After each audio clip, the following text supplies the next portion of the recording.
Good evening, ladies and gentlemen, and welcome to the Bunker Show. Coming to you live and direct this evening from underneath the Royal Courts of Justice in our secret Old Bailey bunker, where we're going to be looking into some of the not so great sides of the legal profession and how it can practically affect you if you happen to be going to court.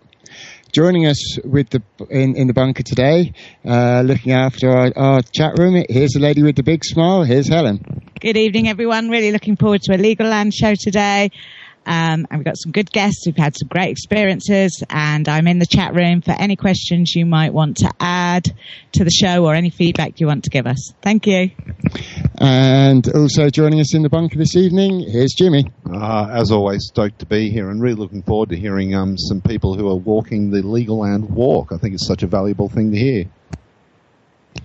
And this evening we've got a few guests who have faced the legal system for the first time, which can be quite a daunting prospect. And sometimes if it's a very, very serious charge, it can really affect your life to an exceptional degree. And some people have been held on bail for quite long amounts of time, which is another aspect of the legal system which is being looked into. But for less serious offences, it's often a good way of dipping your toe in the legal system and finding out exactly what it is to be a litigant in person, which is somebody who doesn't hire legal counsel, doesn't hire a solicitor, a barrister, or a member of the Bar Association, but somebody who will respond to their own case. And we have with us Pavla, who is recently had her very first court appearance. Good evening, Pavla. Oh, good evening, everyone. Are you able to hear us? I am. I'm not quite sure if you can hear me clearly. Just jump in here. Casey, can you mute your microphone? Hello? Paul, throw him out. If we just hold on for a moment, Pavla. I'm just going to ask you how you recently went to court for the very first time. I have. And that was a plea hearing. Would you be able to tell us a little bit about how that came about? Yes, I can. I will try with. I don't know if my accent come across quite clear as well. It was my very first time. I really didn't know what to expect, and now having much more knowledge about how the process goes, I found it shocking. It wasn't really hearing the way it went. I assume it's going to be hearing. There will be space for me to ask questions, and there will be space for the other side to explain exactly what's going on. Instead, it was just a visit where you're supposed to say, yes, I'm guilty, or no, I'm not guilty, without other questions being asked. So that's pretty much my first experience. And you obviously had some questions to ask before you were able to make a plea, to understand exactly the cause and nature of the charges. So what questions were you hoping to ask? Well, I wanted to really know a little bit more about the actual crime I supposed to commit, as they were saying, having just very little knowledge about legal things. I knew enough to know that to commit a crime, you need to either cause some injury or harm, or there has to be someone who is suffering by my action. And so I wanted to ask a few questions about that. And so, can you still hear me? Yes, you can hear you fine. Okay, then. And just generally ask questions about the actual offense I was being charged with. Instead, I wasn't even given a chance to ask a single question. The response of the judge was just like, "Oh no, we don't have any time for your questions here, and you're not here to ask questions." And I also had a letter trying to point those points that there really is lack of evidence of the offense happening. And after reading my letter, which was application to dismiss the case, his response was that he doesn't understand my letter, which now thinking back, it's kind of funny. So, and when you put forward those letters and at the plea hearing, with the judge not answering your question, that must be quite an unpleasant experience. It was. I know that the way I'm explaining it now, it sounds like I was standing there quite confident. It's really unpleasant thing to even go there. It's really intimidating, and especially when you go for the first time ever, you really don't know what to expect. So, at least I was thinking there will be some sort of interaction with the judge and with the prosecutor, but it isn't. It's almost like in school, when you in an old time school, when you did something really bad and you're just coming to be punished. And there is no space for you to clarify anything. There is no space for you to be explained what have you done. And it's just like being a little child. It's really, really unpleasant experience. Yeah, and also because you'd never been into a courtroom before, I presume. Mm-hmm. I've never been, but I was just... No, never, ever in my life. That was my first... Because they could be quite intimidating places when you have a judge or a magistrate sitting quite high off the ground, and often there's quite a lot of ushers and clerks and sometimes people, counsel waiting for other cases. So it's not the most welcoming environment. It isn't, and it felt almost like you there for some sort of really, really serious offense, like did I kill somebody? That's the way you're being treated. And it's even the tone they talk to you. There is no... I found that personally there was lack of professionalism in the way you be spoken to. We all adults, and you literally stand there like a little child, been denied to ask questions, and these are not silly questions. You want to clarify things, and I think the whole visit in the court calls hearing, you're supposed to be heard. It doesn't happen. So yes, it is really scary place to go to, especially when you go on your own for the first time. Yeah, I know exactly what you mean. I had the same thing. It is quite a daunting experience. I actually went to the court a few days before my trial and asked to have a look around the courtroom, and they said no one had ever asked to do that before. And I was like, well, I want to know what to expect, because I already realised it was going to be scary, and it is. They do everything they can to intimidate you and make you feel like you're a criminal. To put you in a dock for driving over a said rule or something like that. And it takes a lot of nerve to stand up and try and hold your ground with them. You also mentioned that with the seriousness they'd taken it, that it was a very, very, very serious offence. And what exactly was it you were charged with? Well, I was charged with speeding. It was a little bit over 30 on a 30 restricted road.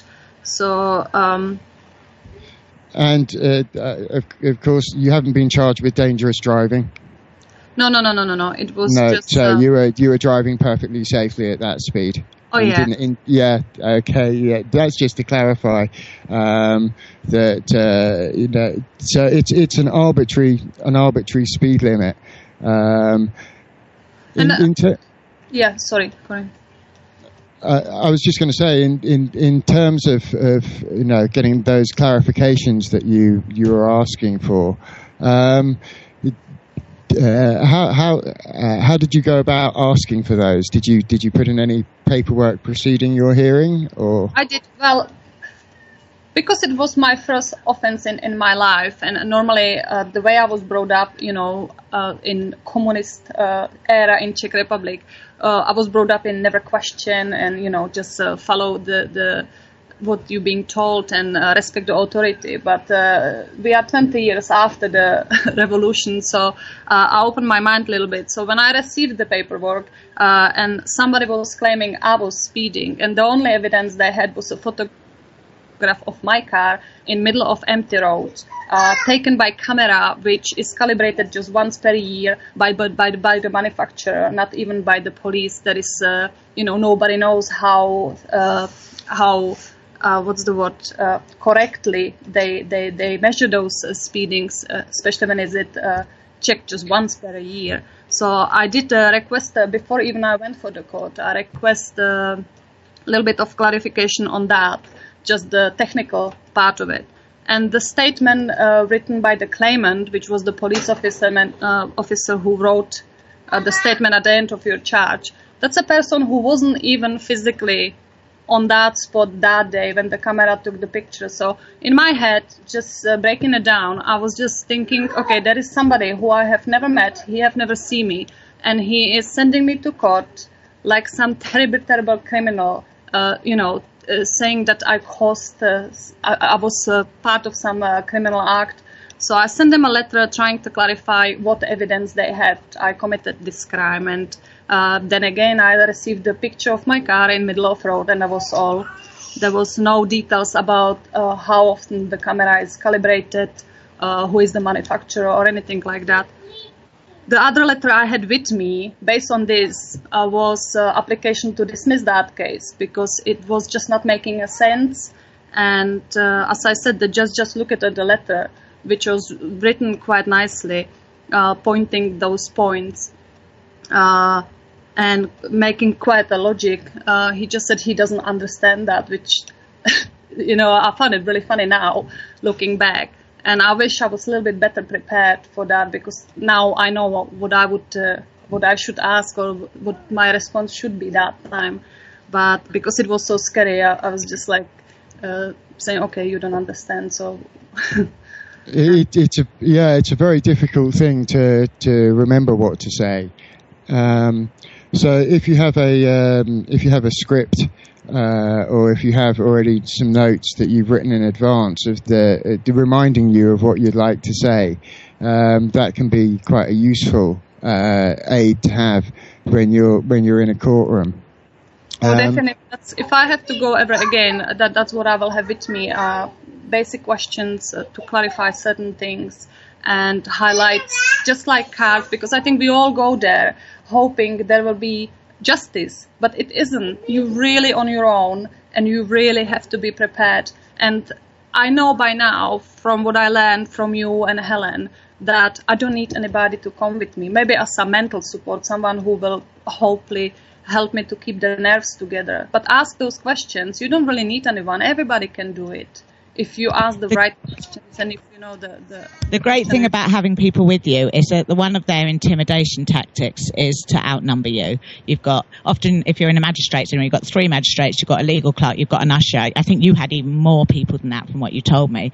So there's a lot of them and one of you, and the prosecutors, they're all pretty much on the same side. They all work for the Crown. So there's all these people that are against you and you. So I always found having a few people in the public gallery, having a media rep, having a Mackenzie friend, help balance the scales on that note and help me feel much more supported. But I know it's not possible for everybody everywhere to have that many, but if you could have a couple of people supporting you, that's always great.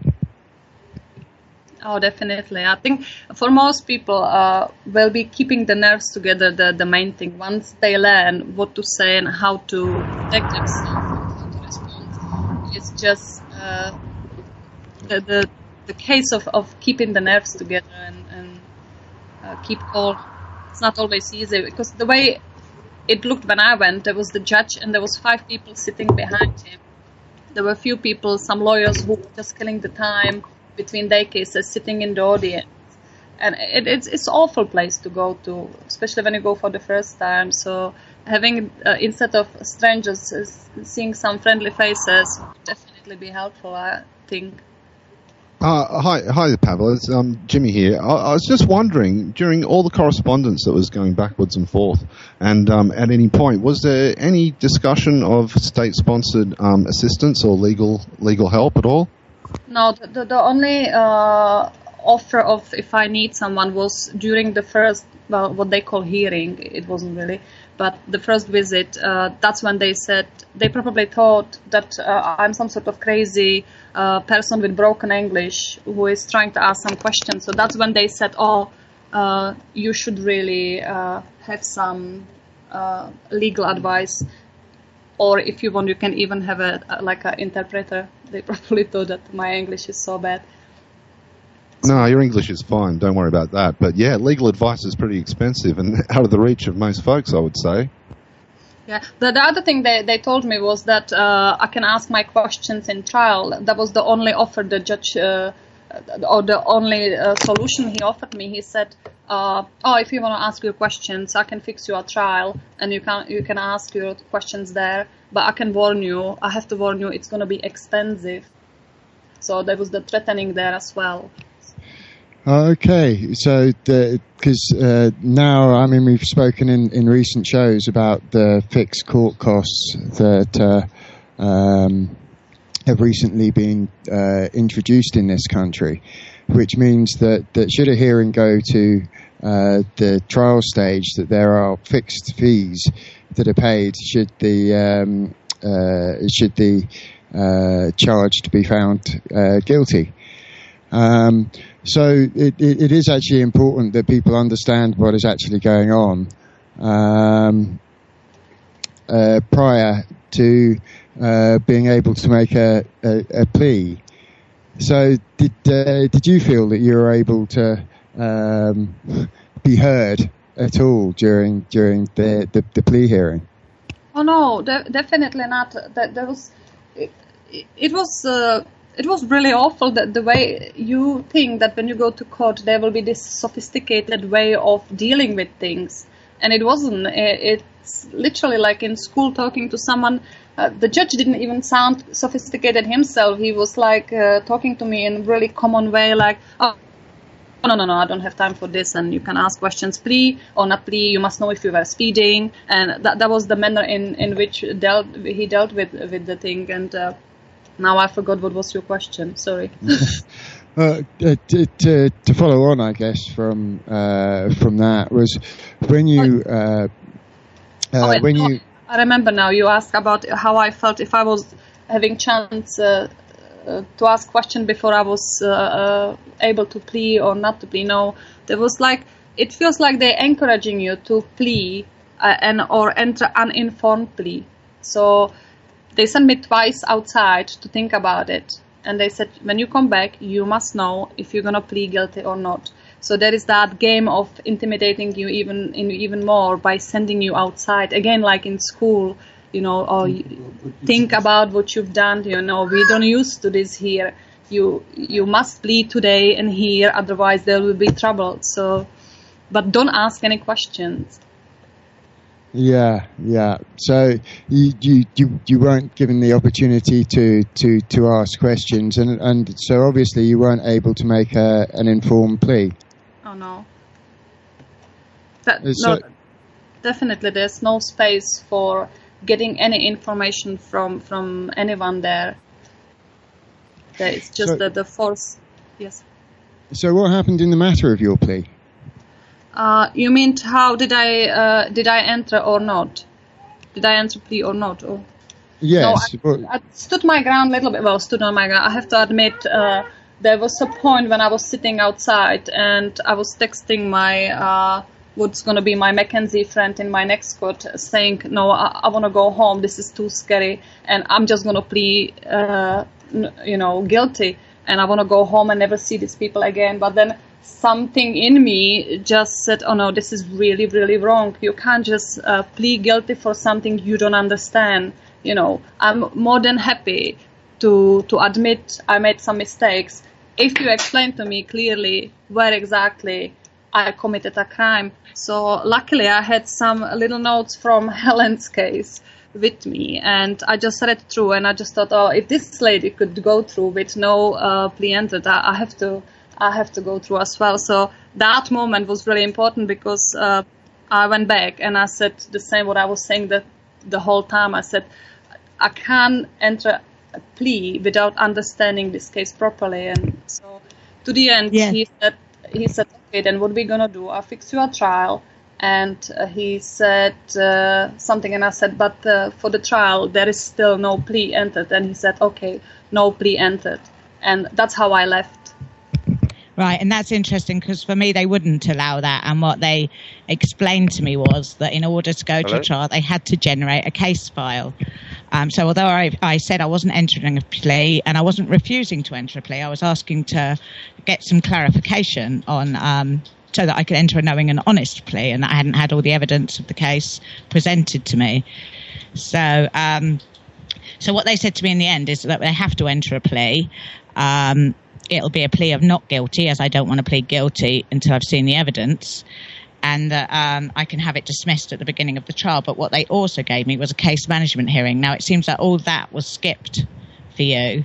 It was, and, sorry. Yeah, and they told you that they were going to go ahead with no plea, which is actually, I don't think they're able to do. So you were given completely the wrong information, and then somewhere in your absence, they've entered a plea for you. Is that right? And they did, and I only find out because I left the room with plea not entered, and the usher was following me, and he was quite friendly, because I think for them it was really unusual experience. So he was the one who also said, oh, maybe you want legal advice for your next trial. And when I was talking to Fabrice and yourself the other day, Fabrice suggested that it's really unusual for them to fix a trial without the plea being entered. So I couldn't sleep, and it made me to give Nottingham a call, and I call Nottingham Magistrate Court, the pre-court team or administration team or whatever they called. And the lady there suggested that the entry actually was, the plea was entered not on my behalf, because I didn't agree with it, but it was entered in my absence without me knowing. And that's what I found really, really shocking. So at the moment, I sent out some letters, as you know, asking for clarification how and who and where did they get the authority to do such a thing, and why I wasn't informed about it. Well, if you asked, and you were told that no plea had been entered, and then you leave the courtroom and a plea is then entered on your behalf without your knowledge, that's a very, very serious event, really.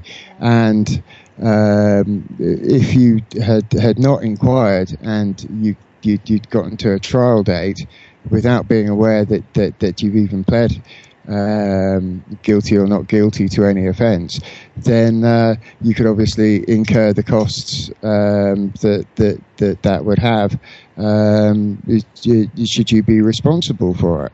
But the other thing that it brings up, other than the potential costs, is the fact that the magistrates or the judge or the bench would have communicated that you had a plea entered, or that a plea was entered in your case to the Crown Prosecution Service, but hadn't informed you, which also seems like a very serious error in process, as well as the fact that the plea had been entered.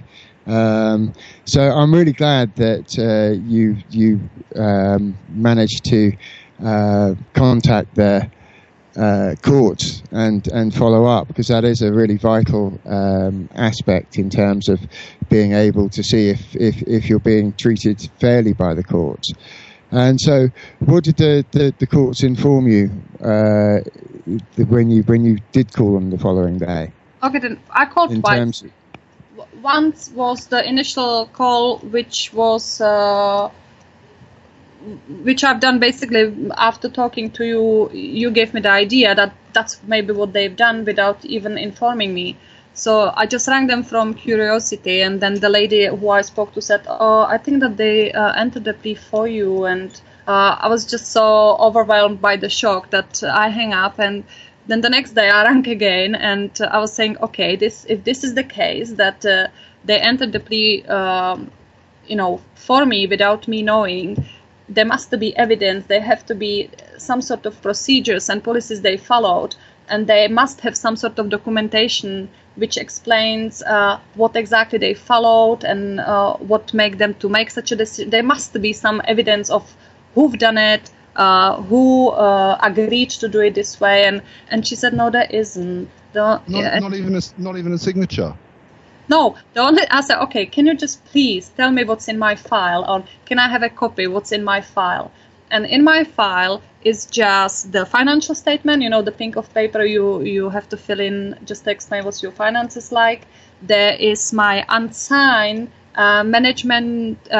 case management issue form. This issue form they give you only if there is something out of standard, if I understand correctly. And on that piece of paper, it's just a blank piece of paper on which I actually wrote, "I am unable to enter a plea at this moment if I don't understand the case or nature and the usual things. Without understanding the case properly, I'm unable to enter a plea." And that paper isn't even signed. And then the form which they use when plea is entered, it's completely missing. That's not there. And the only paper in my file is the letter to the application for dismissal.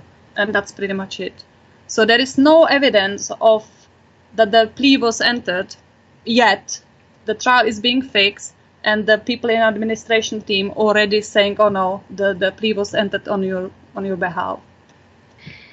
And so where you are at the moment is to find out exactly how they can account for what happened at that plea hearing, and you sent off some letters to find out exactly what they're going to say about what. I sent a letter requesting clarification. I wanted to know. I request evidence of when, why, and by who no guilty plea was entered in my case, who was appointed to represent me in my absence, and how did they get the authority to enter a plea on my behalf. And then I remind them that I was assured on that day that no plea had been entered.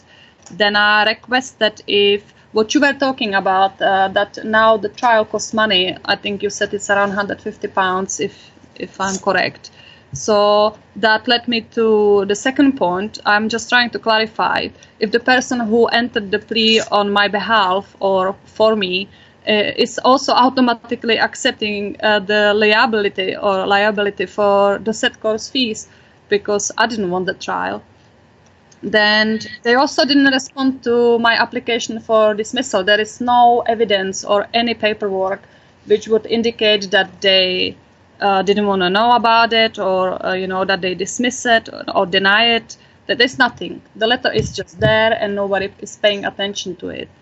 And then my other point in my letter for clarification, when I'm asking for clarification, is also asking why I was basically denied to ask any clarifying questions, to be informed of the cause and nature of the case, which, as I was advised, is a violation of human rights. And I don't know what's the article, I think number 6.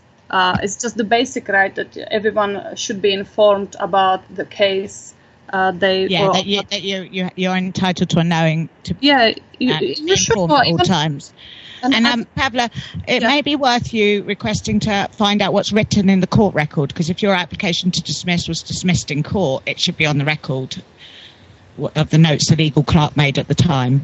Oh yeah, definitely. And that's my 5th point. I said I request information of the policies and procedures that's being followed in documenting this case proceeding, because there is obviously no evidence or any documents explaining what happened, why it happened, and the file is just empty, and that itself is quite shocking. So how can someone, even the person in the trial, how can they sit down and make decision about your life without having the correct evidence to understand the case. So, yeah. And this is something that a number of people who are litigants in person have come across. And we've also got a couple of other people on the show. Kieran, are you with us? Hello. Hello, Kieran. Hear me? Yeah, we can hear you fine. You're coming through live and direct, loud and clear. You've also had an experience being a litigant in person recently. Yeah, call it experience. Yeah, So- I committed a crime of driving 47 miles an hour on the M25. Just around about December last year, and so they sent me the forms through, and I sent it all back and all that, and didn't really reply to them and things like that. And obviously, I've got to the court date, and I've just learned a lot about obviously the human rights and things like that, which I never knew before. And just obviously trying to take on these guys. Did you manage to enter any paperwork before your plea hearing? I did. I entered obviously a motion to dismiss due to a lack of facts and evidence. But obviously, when I went into the courtroom, they said they didn't have that paperwork. But so I said I did send it, and I've actually got postage proof as well. But the Crown prosecution said they didn't have the paperwork, and neither did the magistrates. So, but I've got confirmation anyway. So from post, but yeah, that was quite interesting. Yeah, that's always a worthwhile tip. If there is paperwork that you've served on them and you're not absolutely certain they're in receipt of it, bring another 3 copies to court, one for the prosecutor, one for the court, and of course one for yourself. Yep. Yeah, that's what I've done, yeah. Kieran, you just mentioned that you were made aware of certain human rights that you weren't aware of. Could you just tell us which of these newfound human rights you've learned of through this? Well, I get to rights itself. What are they given to me or something by the government or something? I don't know, because obviously I see them as like inherent. I think I'm not going to harm anyone, so someone shouldn't harm me and things like that. But then having your rights on a bit of paper, saying it's like Article 6, for instance. I think that's a big one. As the last caller was speaking about, it's a fair and impartial hearing, and in a language that you understand. And when I first spoke to the judge, I said about obviously the conflict of interest and who do you represent. And basically, I got the magistrate to say that obviously they represent the Crown. I said, who's the claimant represent? And it was the Crown. And I said, is that not a conflict of interest? And then she stated that's basically no, they're different departments. Now I see different departments as two, like say Microsoft have got different departments, but they're all working for the same company. So that is a conflict. Absolutely, that's like two hands, but they're still feeding the same mouth, isn't it? Exactly, Helen. Exactly. Which obviously is a breach of my human rights, Article 6, which I got her to agree that she stands under my human rights as well. So she's obviously, because obviously in Article 6 it states fair and impartial. So she's obviously not impartial if she's working for the claimant. Well, when you have experiences, as Pavla just mentioned, where it seems that the Crown Prosecution Service and the Crown Bench are aware of information that you are not, that brings in that ability to get a fair trial. So, did you manage to get any answers to your questions so that you were able to make a knowing plea? Yeah. I did. She answered my questions, like the questions I gave to her, but that was about it. Rather than getting a knowing plea, like all the facts and evidence that I've caused some injury, harm, or loss, or is it a public tort? Because if it's a public tort, then didn't I haven't I not harmed the magistrates as well?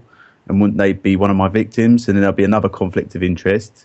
So but they just wouldn't answer any of my questions. It was pretty much, I said about 4 questions and that was it, but they kept moving on quickly. And it was quite a nerve-wracking experience for me, to be honest. I was like, I don't know, but after you get through it, you come to realise that it is all just it's theatre, really. And often with theatre, it pays to rehearse, it pays to role play, it pays to practice, because it can be quite a steep learning curve when you're in there. I mean, how do you have a trial fixed, and do the prosecution have to provide you with the evidence that you've requested by any time limit? Well, they've sent me a notice of a new date of hearing. So the Kent Police have sent me. I've got a trial date, but the magistrates itself have sent me a hearing date. So I presume that they because they asked me to enter a plea, and I said I can't enter a plea, and then he says, okay, we're going to enter a plea for you, and I said, do you represent me? Which is obviously, I think it was you was covering earlier, is it's a big no-no for them if they're going to not enter a plea for you. So I think they just give me another hearing date. Okay, and that may well be a case management hearing. Yeah, is that it? I say I don't know. Well, it would be worth, as Pablo does, calling the court when you've got half an hour or 3/4 of an hour spare, and finding out exactly what the nature of that hearing is. Right.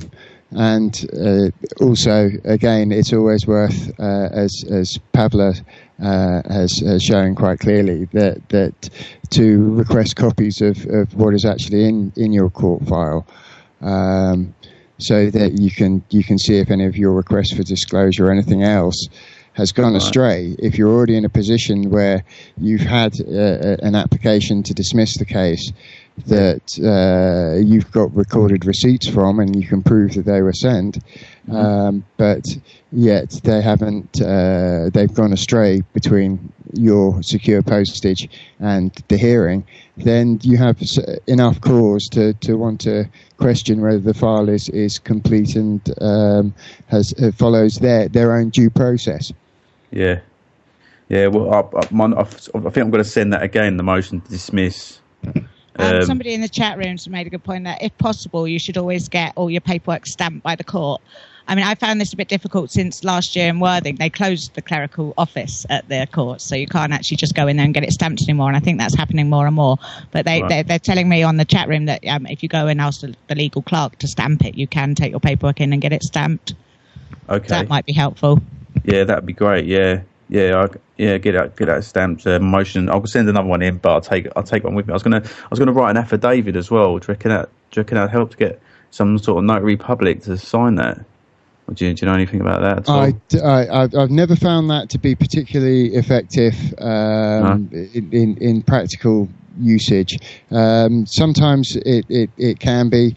For instance, if you're swearing an affidavit that you posted your paperwork, that can give it extra gravity.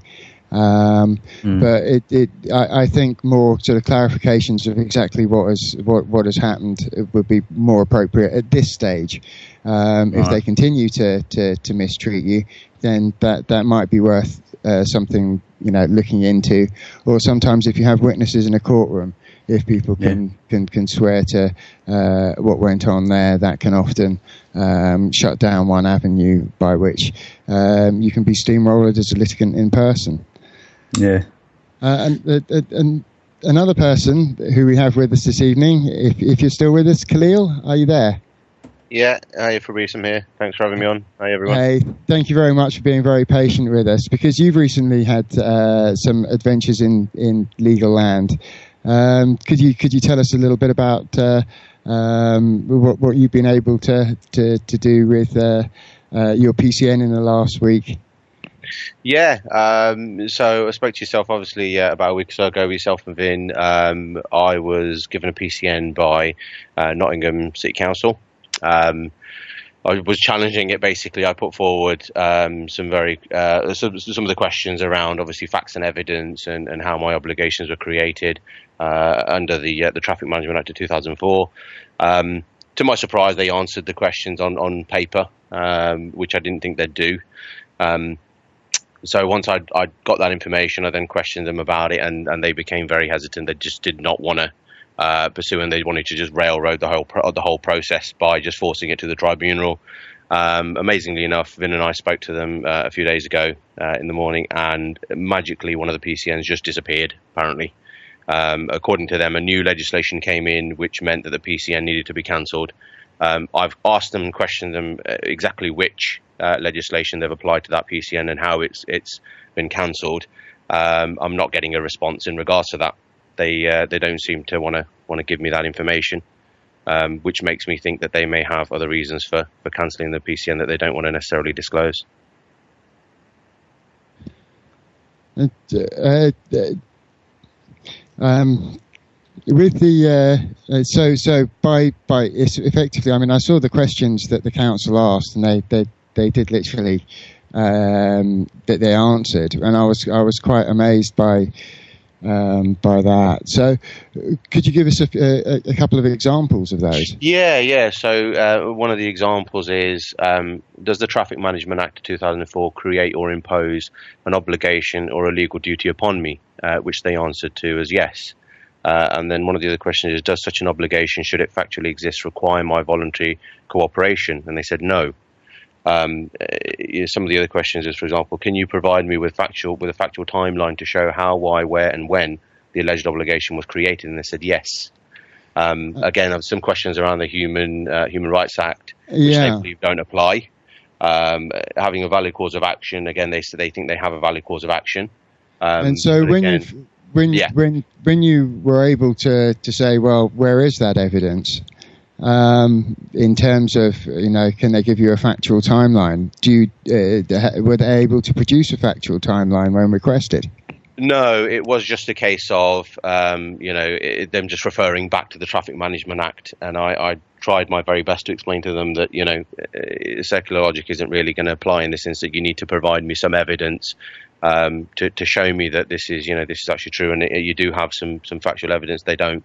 And they weren't able to provide anything. And I think at that point, they just started to dig their head in the sand and didn't really want to continue in that way. And at that point, I think what they decided to do was to then railroad the process, send it to the TPT, the Traffic Penalty Tribunal. And that became even more interesting because although it got to the Traffic Manager Tribunal, I put the same questions forward to them. I said, look, I've asked these questions of the council and I'm not getting a response. And now they're railroading the process. And amazingly enough, the tribunal, which is meant to be independent, very interestingly picked up on behalf of the council and literally, answered the questions for them. And they began an attack.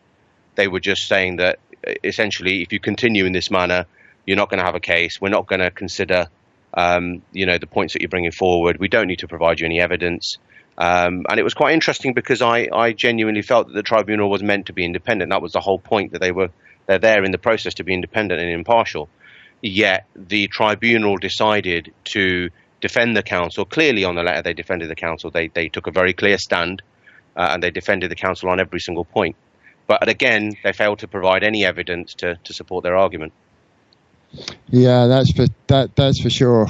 In terms of some of the questions that you can ask of council, be it parking or also for council tax, and I have a call which we're going to play just now, where Helen is asking one of her local council for some of the evidence that they have to collect council tax, and it's quite informative, some of the lack of responses.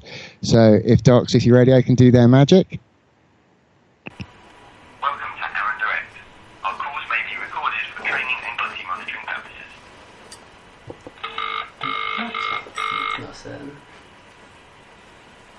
Good afternoon, Aaron Direct Council Taxman speaking.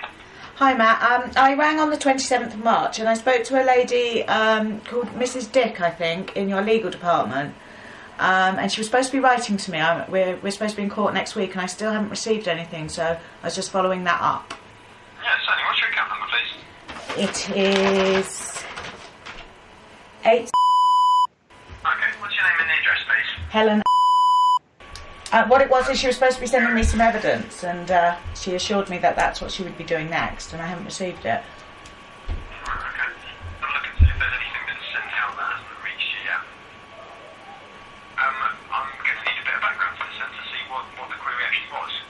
I asked her if she had witnesses with first-hand personal knowledge that I'm a taxpayer and I had the obligation to pay council tax. Right, okay. And if there was any admissible evidence that I'm a taxpayer and I have an obligation to pay council tax. Right, okay. So, let me see if she's got any notes that refer to that.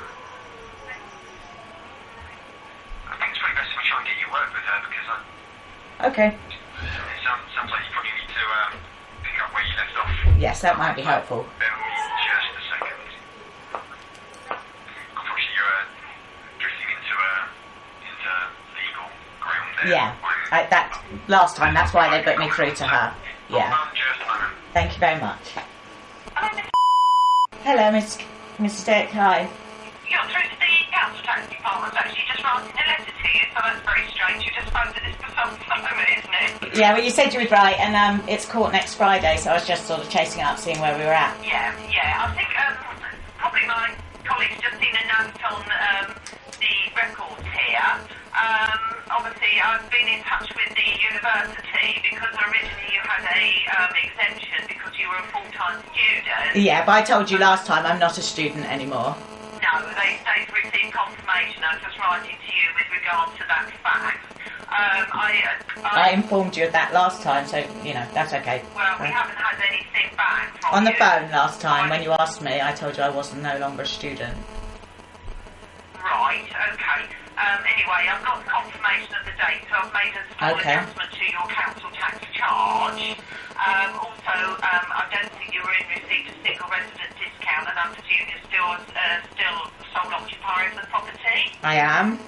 Right, okay, so there's been an adjustment done on that for you, which has reduced the outstanding amount now for last year down to £687.23, and obviously you've got the charge as well from April of this year, so there will be a revised bill coming out to you with regard to that matter.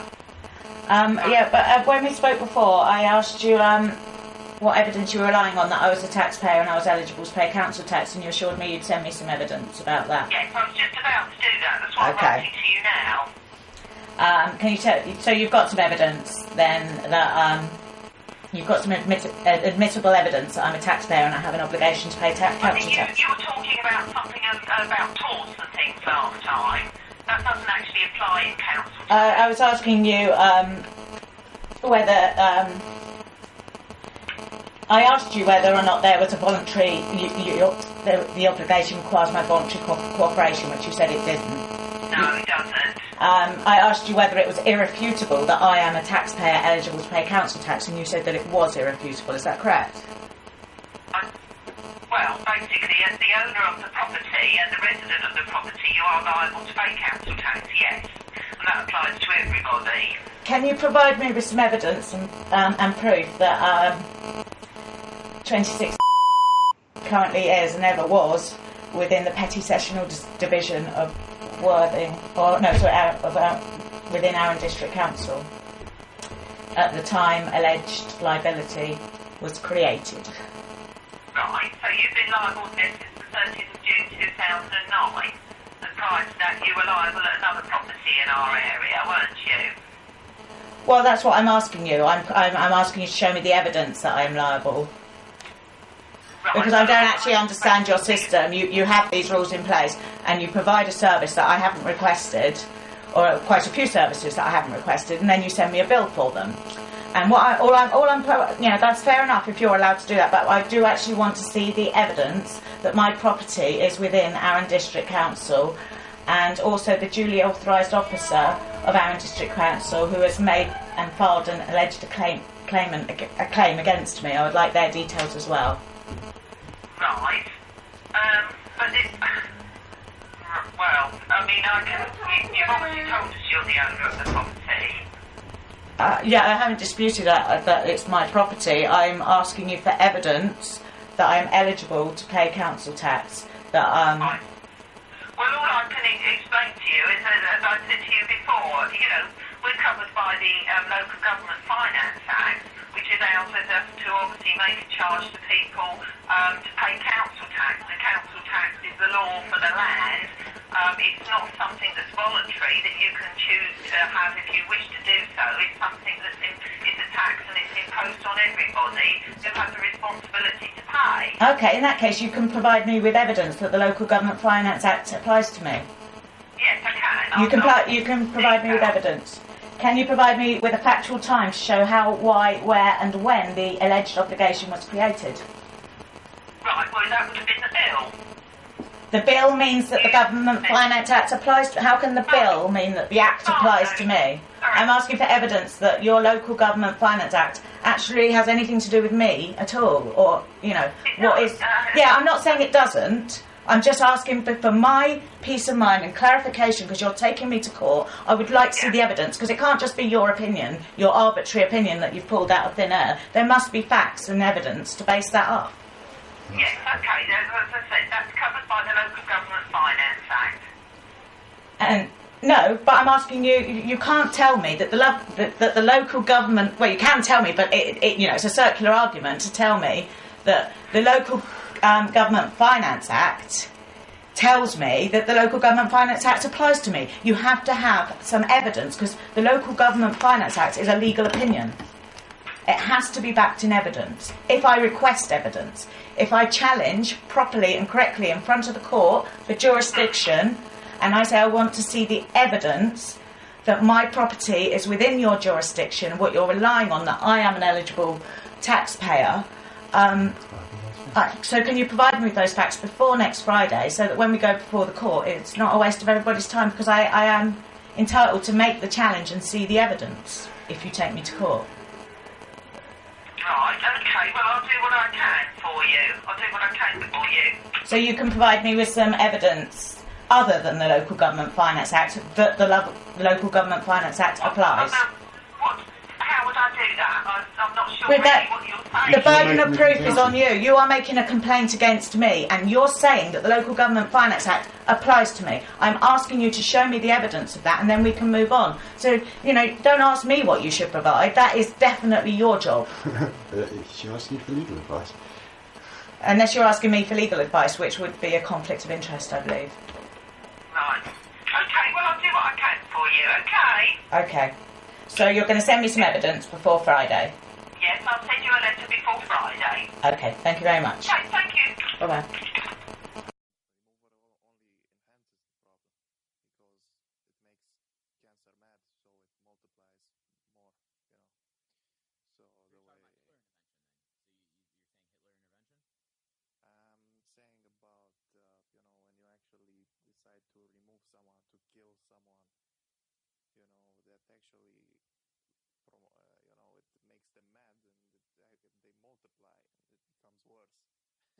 What's the alternative then? Allowing it to run rampant, or just confining it and punishing it? Because I think that confining somebody is fucking arguably more barbaric than killing them. God, putting someone in a if I was in a cell, personally, if I was in a cell, I don't know, I could take advantage of that situation and start.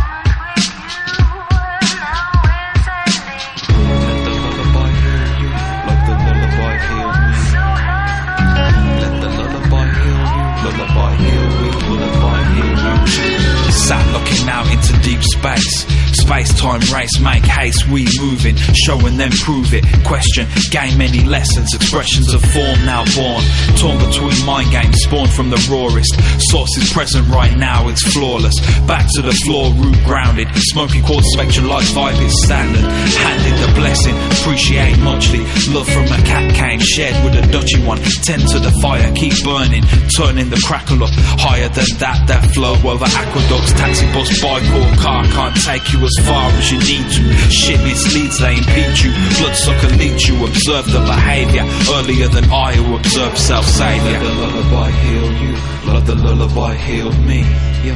Let the lullaby heal you, lullaby heal we, lullaby heal you. Sat bathing in wisdom, earth shadow approaching. No cataclysm but they hoping. So druidic I'm soaking. Tropical yum yum smoke, incense, pink lotus. I serve notice. I only quench thirst through springs or reverse osmosis. Heart is the closest to source.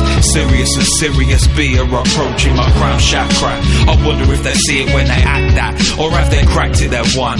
Day becomes I, DNA about to move on. Times by 6 long ago, only 2 shun. Time to welcome our neighbours. Peace to our Garthans, Mars and Pleiades. The falling of Hades, the coming of light. Aware of this image observed through the eyes. Let the lullaby heal you, let the lullaby heal me, yeah. Let the lullaby heal you, lullaby heal we, lullaby heal you. Binary energy points, born power amount. This could be it, fam. Split like the light, plenty quick, man. And I'm back again. A message from a massage of the dancing. Smashed adamantium. Dance maypole lines round the chakras. Then flip it backwards. Saying it blatant, telling it hard. Salamat gauge and salamat yard. Syria for B1 and be enjoyed. Was it a voice? It's certainly something. I know the codes in the corn ring. True emotions, sacred are oceans. Brain full of potions, so why not learn them well? So you can be well, dwell then expel. Breathe it back through the torus into my torso, helps ground energy more so. Let the lullaby heal you, let the lullaby heal me, yeah. Let the lullaby heal you, lullaby heal we, lullaby heal you too. That you're mine, oh mine, sweetheart.